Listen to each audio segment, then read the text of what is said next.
ఇంకో విషయము ఇప్పుడు తెలంగాణ రాష్ట్రంలో ఎస్యు భూముల వివాదం చాలా చర్చనీయాంశంగా మారింది. విద్యార్థుల పైన లాఠీ చార్జ్ చేయడం ఎట్టకేలకు సుప్రీంకోర్టు స్టే విధించింది. సో దాన్ని ఎట్లా చూడొచ్చు? ఎస్యు భూములు అనేవి వాస్తవానికి ప్రభుత్వం గవర్నమెంట్ భూములు అంటున్నాయి, కానీ విద్యార్థులు మాత్రం అది ఎస్యూకి సంబంధించిన భూములు అంటున్నారు. మనం దాన్ని ఏ విధంగా చూడొచ్చు? అంటే మేము ఉస్మానియా డిబిఎస్ విద్యార్థి సంఘంగా కావచ్చు, పిహెచ్డి స్కాలర్స్గా ఐక్య విద్యార్థి సంఘాల జేఏసీ తరపు నుంచి కావచ్చు, ఇటీవల కాలంలో హెచ్సియులో విద్యార్థుల మీద పోలీసులు చేసిన లాఠీ చార్జీని మేము తీవ్రంగా ఖండిస్తున్నాము. ఇప్పుడు ప్రభుత్వ భూమి అయినా యూనివర్సిటీ భూమి అయినా ఇది రెండు ఉన్నది ఎందుకు? విద్యార్థుల కోసమే, ప్రజల కోసమే కదా. అప్పుడు నాల్ ముల్కీ ఉద్యమం జరిగినప్పుడు తెలంగాణ ఉద్యమం జరిగే సమయంలో 1973-74 ఈ సమయంలో ఇప్పుడు ఇందిరాగాంధీ గారు అంటే ముల్కీ అంటే స్థానికులు, నాన్ ముల్కీ అంటే స్థానికేతరులు. సతీష్ గారు అయితే ఈ ముల్కీ అనేటువంటి పదం వచ్చింది కాబట్టి స్థానికేతరులు కూడా తెలంగాణలో చదువుకోవడానికి అనుకూలంగా అన్ని రాష్ట్రాల నుంచి విద్యార్థులు చదువుకోవడానికి ఒక వెసులుబాటు ఉండాలనే ఉద్దేశంతో గచ్చిబౌలి హైదరాబాద్ సెంట్రల్ యూనివర్సిటీలో 2500 ఎకరాలకు పైగా భూమిని కేటాయించి కేంద్ర ప్రభుత్వం కేటాయించి ఇది సెంట్రల్ యూనివర్సిటీ, దీంట్లో అన్ని వర్గాలు అందరూ చదువుకోవచ్చు అనేటువంటి 1973-74 ఆ టైంలోనే ఇందిరాగాంధీ కాలంలో హెచ్సియు ఏర్పడ్డాయింది. ఈ క్రమంలో భాగంగా ఏంటి అంటే ఆ భూమిలో మొత్తం 2500 ఎకరాలకు పైగా ఉన్నటువంటి భూమిలో ప్రభుత్వం ఏం చేస్తా ఉన్నది? అప్పటి నుంచి 73-74 నుంచి ఏ ప్రభుత్వాలు వచ్చినా కూడా ఏంటంటే కొంత భూమిని తీసుకుంటున్నాయి. రెండు రకాలుగా తీసుకుంటున్నాయి. ఒకటేమో అకాడమిక్ పేరు మీద తీసుకుంటున్నాయి, రెండోదేమో నాన్ అకాడమిక్ పేరు మీద తీసుకుంటున్నాయి. ఇప్పుడు అకాడమిక్ అంటే ఏంది? రీసెర్చ్ ల్యాబ్స్ సంబంధించినటువంటివి. ఈ రీసెర్చ్ ఈక్వేషన్ మీద ప్రభుత్వం తీసుకొని ఏదైనా చేస్తే బాగుంటదండి, మేము స్వాగతిస్తాం. కానీ నాన్ అకాడమిక్ సంబంధించినటువంటి యాక్టివిటీ యూనివర్సిటీలలో చేయడం ఎంతవరకు కరెక్ట్? అసలు దేశానికి ప్రతిబింబాలు అంటే విశ్వవిద్యాలయాలు, ఈ దేశానికి, దేశ జ్ఞానానికి, ప్రపంచ జ్ఞానానికి సెంటర్ పాయింట్స్ యూనివర్సిటీలు. ఈ యూనివర్సిటీలలో మేధోమదనమైన చర్చ జరుగుతుంది. విశాలంగా ఉండాలి యూనివర్సిటీలు అన్నప్పుడు, పరిధులు లేకుండా ఉండాలి, శ్యామలంగా ఉండాలి, పీస్ఫుల్గా ఉండాలి, అట్మాస్ఫియర్ ఉండాలి. అందుకే గచ్చిబౌలిలో అప్పుడు ఏర్పాటైంది. గత ప్రభుత్వాలు ఏం చేస్తున్నాయి? అకాడమిక్ పేరు మీద కొంత తీసుకున్నాయి, ఓకే. నాన్ అకాడమిక్ పేరు మీద కొంత తీసుకోవడం స్టార్ట్ చేస్తా ఉన్నాయి. అందులో నాన్ అకాడమిక్ తీసుకోవడం ఈ క్రమంలో భాగంగా గతంలో చంద్రబాబు నాయుడు గారు ఏం చేశారంటే 400 ఎకరాలకు ఉన్నటువంటి భూమిని కోర్టులో వేసిండు అనమాట. ఇది ప్రభుత్వ భూమి, ఇది మా భూమి, ఇది స్టేట్ గవర్నమెంట్ భూమి, సెంట్రల్ గవర్నమెంట్ భూమి కాదు అని చెప్పేసి కోర్టులో కేసు వేసిండు. అయితే కోర్టులో కేసు జరుగుతుంది. అప్పుడు యూనివర్సిటీ స్టార్ట్ అయినప్పుడు రిజిస్టర్ గారు కంచె ఏదైతే ఉంటుందో అంటే సరౌండింగ్స్ మొత్తం బార్డర్స్ పెట్టిరంట, కానీ మొత్తం రిజిస్టర్ చేసుకోలేదంట. అప్పుడు ఎక్కడ ఉంటది? ఇక్కడనే ఉంటది కదా, ఇది మా హైదరాబాద్ సెంట్రల్ యూనివర్సిటీ భూమే కదా, దీన్ని మనం రిజిస్ట్రేషన్ చేసుకోకున్నా సరే ఇది మన పరిధిలోనే ఉంటది కానీ ఉద్దేశంలో బాగా రిజిస్టర్ చేసుకోలే. దీన్ని అదునుగా తీసుకొని ప్రభుత్వాలు రిజిస్ట్రేషన్ చేసుకోలేదు కాబట్టి ఇది మా భూమి అని చెప్పేసి ఈ యూనివర్సిటీ భూమి కాదు, హెచ్సియు భూమి కాదని కోర్టుకు పోవడం, ఆ కోర్టులో సుప్రీంకోర్టు మొన్న స్టేట్మెంట్ ఇవ్వడం, ఇది ప్రభుత్వ భూమి అనడంతో రేవంత్ రెడ్డి గారు ఏం చేశారు? అందులో ఏదైతే ఐటీ కంపెనీలు తీసుకొస్తామని చెప్తున్నారు. ఒక చదువుకునే విశ్వవిద్యాలయం దగ్గర ఐటీ ఉండడం ద్వారా ప్రమాదం కదా.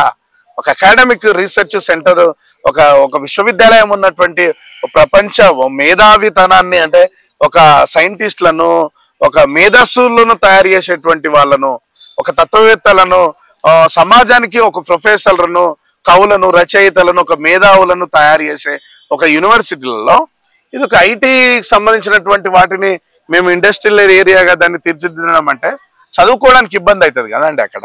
ఓకే, ఇంకో విషయం ఏంటంటే ఇదైతే మనం ఇప్పుడు ప్రజెంట్ ఉన్న ఉస్మానియా యూనివర్సిటీలో ఎప్పటి నుంచో వందే మాత్రం ఉద్యమం కాన్సెప్ట్ చూసుకుంటే యూనివర్సిటీ ఎన్నో ఉద్యమాలకి ఒక పెద్దపీటగా ఇక్కడ ఉండి ఇదే భూమి పైన, ఇదే గడ్డ పైన ఎన్నో ఉద్యమాలకి ఇక్కడ నుంచి మొదలైనవి. అలాంటిది ఇక్కడ ఉద్యమాలు చేయొద్దని చెప్పేసి ఒక సర్క్యులర్ అనేది కూడా తీసుకురావడం జరిగింది. సో ఆ సర్క్యులర్ ని మనం ఏ విధంగా చూడొచ్చు? ఏ ఉద్దేశంతో ఆ సర్క్యులర్ తీసుకొచ్చిన? నియంతృత్వ ధోరణితో యూనివర్సిటీ యంత్రాంగము ఆ సర్క్యులర్ ని తీసుకొచ్చారండి. వందే మాత్రం, మీరు అన్నట్టు వందే మాత్రం ఉద్యమం నుంచి ఇక్కడ తెలంగాణ ఉద్యమం వరకు ఇది ప్రపంచ జ్ఞాన కేంద్రం అండి. అనేక అస్తిత్వ ఉద్యమాలకు కేంద్రం ఇది, అనేక ప్రజాస్వామిక ఉద్యమాలకు వేదిక అయింది ఉస్మానియా యూనివర్సిటీ.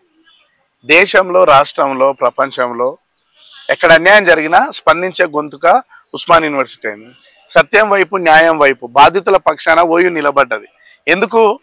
ఇక్కడ చదువుకున్న విద్యార్థులు, పీజీలు, పిహెచ్డీలు, మారుమూల గ్రామాల నుంచి సమస్యలతో వచ్చిన విద్యార్థులు చదువుకుంటూ ఈ సమాజంలో జరుగుతున్న అసమానతలకు వ్యతిరేకంగా కొట్లాడేటువంటి తత్వం ఈ యూనివర్సిటీ నేర్పిస్తుంది.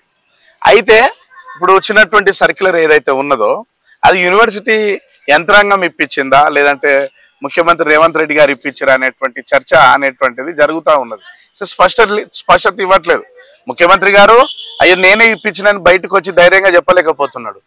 యూనివర్సిటీ యంత్రాంగం ఎందుకు ఇచ్చింది, మీరు ఎందుకు ఇచ్చారు అని మేము అడిగితే అసలు మేము ధర్నా అంటే ముఖ్యంగా యూనివర్సిటీ భయపడుతున్నది, ప్రభుత్వాలు భయపడుతున్నాయి. అంటే ముఖ్యంగా ఏంటంటే విద్యార్థి సమస్యల మీద ధర్నాలు, నిరసనలు, ఉద్యమాలు చేయొద్దు అని చెప్పడం అంటే ఏంటంటే విద్యార్థులు ఎదురు తిరిగి పోరాడితే ప్రభుత్వాలు కూలిపోతాయనే భయము ఈ కాంగ్రెస్ ప్రభుత్వానికి ఉన్నది. కాబట్టి ఇండైరెక్ట్ గా మరి బయటకు వచ్చి చెప్పట్లేదు. కాబట్టి కాంగ్రెస్ పార్టీ హస్తం ఉన్నది, రేవంత్ రెడ్డి ప్రభుత్వం హస్తం ఉన్నది అనేటువంటి చర్చ బయట జరుగుతున్నది. అయితే యూనివర్సిటీ అయినా ఇన్ని ఉద్యమాలు చేస్తూ ఉన్నాం, మేము ఇన్ని కార్యక్రమాలు చేస్తూ ఉన్నాం. ఉస్మాన్ యూనివర్సిటీ వేదిక నుంచి ఏదైతే నియంత్రిత ధోరణితో విడుదల చేసిన సర్క్యులర్ను వ్యతిరేకంగా దాన్ని వెనుకకు తీసుకోవాలనే ఉద్దేశంలో భాగంగా దళిత, వామపక్ష, బహుజన, మైనారిటీ, ప్రతిపక్ష, అవసరమైతే అధికార అన్ని సంఘాలను కలుపుకొని ఓయూ అందరికి తల్లి లాంటిది. సతీష్ గారు, ఉస్మానియా యూనివర్సిటీ అందరికి తల్లి లాంటిది.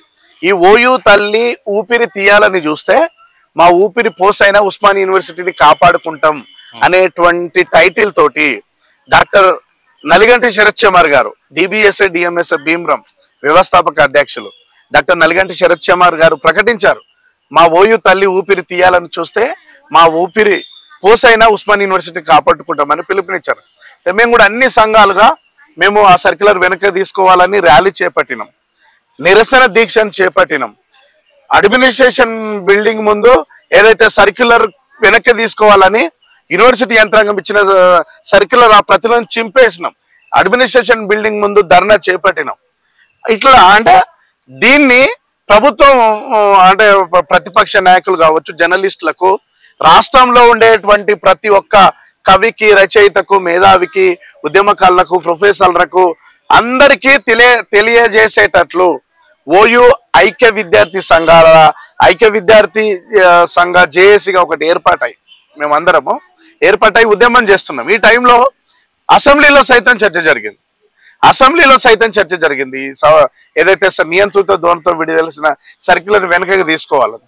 అయితే యూనివర్సిటీ మాత్రం చలనం లేకుండా ఒంటెద్దు పోకడతో పోతా అనేటువంటి ఈ వైఖరి చేయడం ద్వారా ఏమవుతుందంటే యూనివర్సిటీ పేరు తగ్గిపోతుంది, యూనివర్సిటీ స్థాయి తగ్గిపోతుంది. కాబట్టి ఇట్లాంటి చర్యలు చేయడం ద్వారా యూనివర్సిటీ పేరు పోవడమే కాదు, అందులో చదువుకున్న విద్యార్థుల పేరు కూడా అభాస్పాలు అవుతుంది కదా. సతీష్ గారు మీరు చెప్పండి, ఇప్పుడు నోటిఫికేషన్లు వస్తలేవండి. ఫర్ ఎగ్జాంపుల్ గత టిఆర్ఎస్ ప్రభుత్వంలో నోటిఫికేషన్లు లేవని పేపర్ లీకేజ్ అయినాయండి, పేపర్ లీకేజ్ అయినాయి, అవునా కదండి? పేపర్ లీకేజ్ అయినాయి, పేపర్ లీకేజ్ అయిన సరైనది కాదు అని ఓయూ కేంద్రంగా ప్రకటించారు, ఉద్యమం చేశారు, నోటిఫికేషన్ రావాలని ఉద్యమం చేశారు. టిఆర్ఎస్ ప్రభుత్వం నియంత్రితంగా ఉన్నదని ఉద్దేశంలో భాగంగా ఇక్కడి నుంచి పోరాటం జరిగింది. ఇంకో ప్రజాస్వామ్య ప్రభుత్వం రావాలని కొట్లాడారు. ఇక్కడ వేదిక అయింది ఉస్మాన్ యూనివర్సిటీ అంటే ఇక్కడ కొట్లాడిన వాళ్ళు దేశ స్వాతంత్ర పోరాటం ఇక్కడ వేదిక. అదేవిధంగా ఇక్కడ ఏం జరిగింది, ఇక్కడ తెలంగాణను తీసుకొచ్చిన చరిత్ర ఉస్మాన్ యూనివర్సిటీకి ఉన్నది. అట్లనే ఈ విద్యార్థులు కొట్లాడితే మా ప్రభుత్వంకి ఏమన్నా ఇబ్బంది అవుతుంది అనేటువంటి భయం కూడా ఉండొచ్చేమో ఈ రేవంత్ రెడ్డి ప్రభుత్వానికి. కాబట్టి ఇట్లాంటి సంకుచితమైన భావజాలాన్ని పరిధి పెట్టుకొని విశాలంగా లేకుండా విద్యార్థుల మేధస్సును చుంచివేయాలని చూడడం ఓయూ నుంచే కదా. గతంలో రేవంత్ రెడ్డి గారు ఇక్కడికి వచ్చారు సభలకు, ఇక్కడికి వచ్చిండు. యూనివర్సిటీలో చదువుకున్న వాళ్ళు ఈరోజు మంత్రులు అయి ఉన్నారు, ముఖ్యమంత్రులు అయి ఉన్నారు, దేశ ఎమ్మెల్యేలు అయి ఉన్నారు. అరే ప్రొఫెసర్లు అయ్యారు, తత్వవేత్తలు అయ్యారు, సైంటిస్టులు అయ్యారు, ఇంజనీర్లు అయ్యారు, కవులు, రచయితలు ఇంతమంది అయ్యారు కదా. అసలు యూనివర్సిటీ మేధస్సును ఎందుకు చుంచివేయాలని చూడడం ఇది సరైనది కాదు. కాబట్టి సర్క్యులర్ వెనక్కి తీసుకునేంత వరకు మా పోరాటం ఉంటుంది సతీష్ గారు.